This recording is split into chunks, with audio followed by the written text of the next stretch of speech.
ജോൺ ബ്രിട്ടാസ് എന്താ ചെയ്തത്? ഈ പറയുന്ന PM ശ്രീ ആരും അറിയാതെ നമുക്ക് നടപ്പിലാക്കിയെടുക്കണം എന്നുള്ളത് ആരുടെ താല്പര്യമാണ്? മുഖ്യമന്ത്രി പിണറായി വിജയൻ്റെ സംസ്ഥാന സർക്കാരിൻ്റെ താല്പര്യമാണ്. ഇപ്പോൾ ജോൺ ബ്രിട്ടാസ് MP ആയി പോയപ്പോൾ ഞാൻ ഔട്ട് ഓഫ് ഹൗസ് പറഞ്ഞ കാര്യമുണ്ട്. ജോൺ ബ്രിട്ടാസ് സാങ്കേതികമായിട്ടാണ് MP ആയിട്ട് പോകുന്നത്. അദ്ദേഹം ആക്ച്വലി പോകുന്നത് എന്താണ്? പിണറായി വിജയൻ്റെ ലൈസൺ ഓഫീസറായിട്ടാണ് പോകുന്നത്. കാരണം പിണറായി വിജയൻ്റെ മനസാക്ഷി സൂക്ഷിപ്പുകാരനാണ്, ഏറ്റവും അടുത്ത ബന്ധമുള്ള ആളാണ്.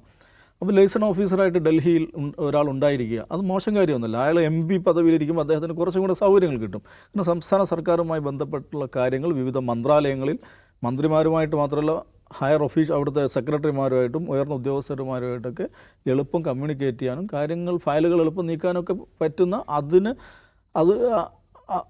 അതിനുവേണ്ടി ലൈസൺ നടത്താൻ പറ്റുന്ന ഒരാൾ അവിടെ ഉണ്ടാകുക എന്നുള്ളത് വളരെ നല്ലത് തന്നെയാണ്. അപ്പോൾ അത് അദ്ദേഹത്തെ പാർട്ടി ഏൽപ്പിച്ച ഉത്തരവാദിത്തമാണ്. ആ ഉത്തരവാദിത്തം അദ്ദേഹം നിർവഹിച്ചു. അത് പക്ഷേ ആരും അറിഞ്ഞിരുന്നില്ല.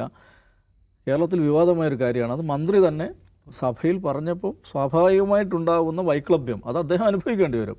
അപ്പോൾ അദ്ദേഹത്തെ സംബന്ധിച്ച് അദ്ദേഹത്തിൻ്റെ ഏറ്റവും പ്രധാനപ്പെട്ട ഒരു ഒരു സെല്ലിംഗ് പോയിൻ്റ് എന്ന് പറയുന്നത് അദ്ദേഹം രാജ്യസഭയിൽ നടത്തുന്ന ഗംഭീരമായിട്ടുള്ള പ്രഭാഷണങ്ങളാണ്. കേന്ദ്ര സർക്കാരിനെതിരെ, RSSൻ്റെ നയങ്ങൾക്കെതിരെ, കേന്ദ്ര സർക്കാർ പദ്ധതികൾക്കെതിരെ ഗംഭീരമായി സംസാരിക്കുന്ന മികച്ചൊരു പാർലമെൻറ്ററിയനാണ്. അദ്ദേഹത്തിൻ്റെ പ്രഭാഷണങ്ങൾ വലിയ തോതിൽ ആളുകൾ ആകർഷിക്കുന്നുണ്ട്. അപ്പോൾ അതിന് അത്ര എളുപ്പം സെല്ല് ചെയ്യാൻ പറ്റില്ല എന്നൊരു പ്രശ്നമുണ്ട്.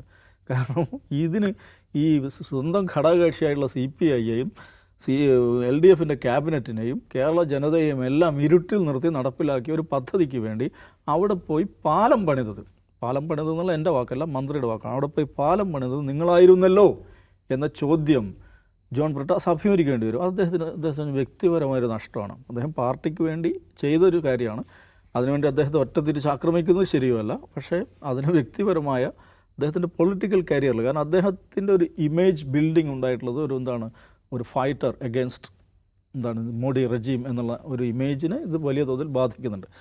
ആ വിമർശനം അദ്ദേഹം ഏറ്റുവാങ്ങേണ്ടി വരും, സ്വാഭാവികമാണ്. അത് രാഷ്ട്രീയ വിമർശനമാണ്. പക്ഷേ പ്രശ്നം എന്ന് വെച്ചാൽ ഈ നിലക്കുള്ള നിലപാടുകൾക്കെതിരെ, നയങ്ങൾക്കെതിരെ വിമർശനം വരുമ്പോൾ അത് കേരള പോലീസിൻ്റെ സംഘീവൽക്കരണമാകട്ടെ, ഈ പറയുന്ന കേന്ദ്ര പദ്ധതികൾ അങ്ങനെ തന്നെ നടപ്പിലാക്കുന്ന ഒരു ആലോചനയുമില്ല നടപ്പിലാക്കുന്ന കാര്യത്തിലാകട്ടെ, ഇതിലൊക്കെ വിമർശനങ്ങൾ വരുമ്പോൾ അയ്യോ ഞങ്ങളെ സംഖ്യയാക്കുന്നേ എന്ന് കരയുകയും വിലപിക്കുകയും ചെയ്യുക എന്നുള്ളതാണ് ഇപ്പോൾ ഈ CPMൻ്റെ പ്രോപ്പഗൻഡ മെഷീനറി എടുത്തിരിക്കുന്ന ഒരു സമീപനം എന്ന് പറയുന്നത്.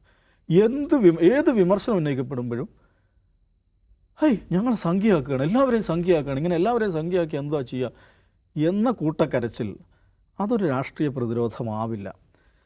വിമർശനം ഉണ്ടാകുമ്പോൾ നയങ്ങൾക്കും പരിപാടികൾക്കും അല്ലെങ്കിൽ നയവൈകല്യങ്ങൾക്കുമെതിരെ വിമർശനം ഉണ്ടാകുമ്പോൾ ആ വിമർശനത്തെ അതിൻ്റെ മെറിറ്റിൽ കാണുകയും അതിനെന്താണ് മറുപടി ഉള്ളത്, അല്ലെങ്കിൽ അതിനെന്താണ് ഞങ്ങളുടെ ഭാഗത്ത് പറയാനുള്ളത് എന്ന് പറയുക എന്നുള്ളതല്ലാതെ ഞങ്ങളെ സംഖ്യയാക്കുന്നേ എന്ന് കരഞ്ഞുകൊണ്ടിരിക്കുക എന്ന് പറയുന്നത് അതൊരു വില കുറഞ്ഞ പരിപാടിയാണ്.